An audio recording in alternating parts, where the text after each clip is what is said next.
missionário, que bom que você está aqui no canal. Meu nome é Priscila do Missões em Foco e hoje eu vou dar algumas dicas aqui de como você tem que se comportar e alguns tópicos quando você vai dirigir um culto, seja esse culto de missões ou não. Fica aí com a gente.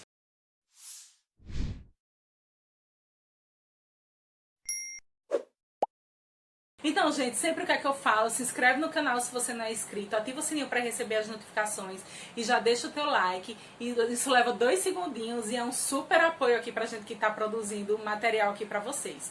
A gente sempre aqui no canal fala sobre assuntos relacionados a missões, evangelismo, que é pra toda igreja, independente se você tem um chamado transcultural ou não, tá bom? Então, voltando para o nosso assunto, como dirigir um culto de missões, foi um vídeo que eu já coloquei aqui, tem dicas muito legais. Então, se você vai dirigir um culto, seja ele de missões ou não, é bom você assistir esse vídeo. Mas eu quis fazer esse como um vídeo complementar para te ajudar a observar alguns pontos importantes. O primeiro ponto aqui são as saudações, seja ela inicial ou final. Se você tem um culto missionário, eu já falei já lá no outro vídeo, tenta sempre englobar o tema missões. Então, quando você estiver saudando a igreja, a saudação inicial na chegada, lembra ela que é um culto missionário, lembra do tema, fala o que é que vai ser falado ali naquele dia, por que aquele dia é tão especial. E quando você se despedir da igreja, também lembra a eles que aquele culto foi especial, que eles devem permanecer com aquela chama ali queimando para eles, tá bom? Em relação ao ministro, é o segundo ponto que eu quero falar. Toma cuidado para você não querer complementar aquilo que o ministro estava ministrando. O teu papel ali é dirigir o culto, não é pregar juntamente com ele.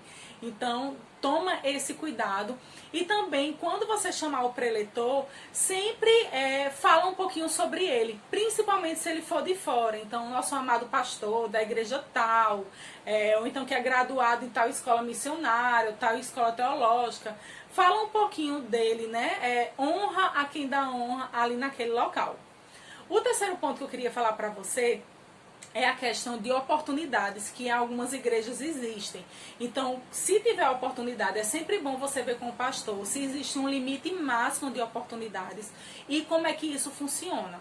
Se isso não existe na tua igreja, mas teve uma pessoa que é novata, que não tem o costume de fazer isso, você não vê muito na tua igreja, mas diz ali que tem uma palavra, que sentiu dar uma palavra, uma profecia, algo desse tipo, é sempre bom, e isso é bíblico, viu? Você escuta, deixa ela te falar primeiro o que é, julga segundo a palavra se aquilo ali é bíblico ou não. Se você não sentir segurança para fazer isso, fala com o líder que você sabe que tem a bagagem para fazer esse julgamento, ou com o teu pastor que esteja ali próximo.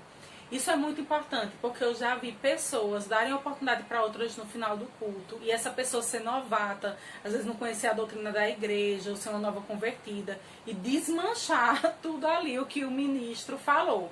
Quando existem as pessoas maduras dentro da igreja, elas vão poder separar, entender que aquela pessoa é novata, que ela precisa aprender ainda algumas coisas e tal.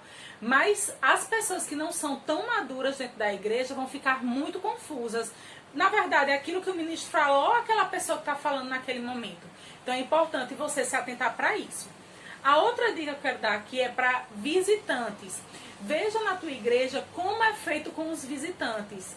Se é chamado por nome, se eles precisam se levantar, se geralmente a igreja toda dá uma saudação, se é só de uma forma tranquila, e todos os visitantes, obrigada por terem vindo, para você saber conduzir direitinho, porque cada igreja tem uma forma de lidar com isso. E a minha última dica é na questão da oferta.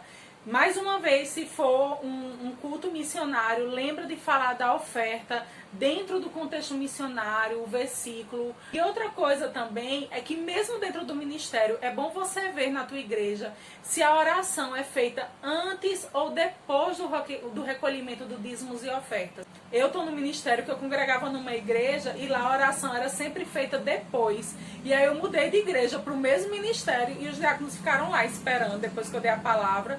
E deu sem entender por quê, até que um deu um toque. Priscila, a gente tá esperando você orar, porque a gente só recolhe depois da oração.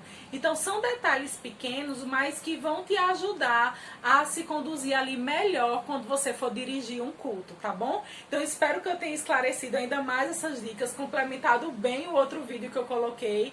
Lembra de deixar o teu like, se inscrever, ativar o sininho e ajudar aqui o suporte a gente, tá bom? E lembra de seguir a gente lá no Instagram, @Missões em Foco, ok? Cheirinho e até a próxima, missionário. Tchau, tchau!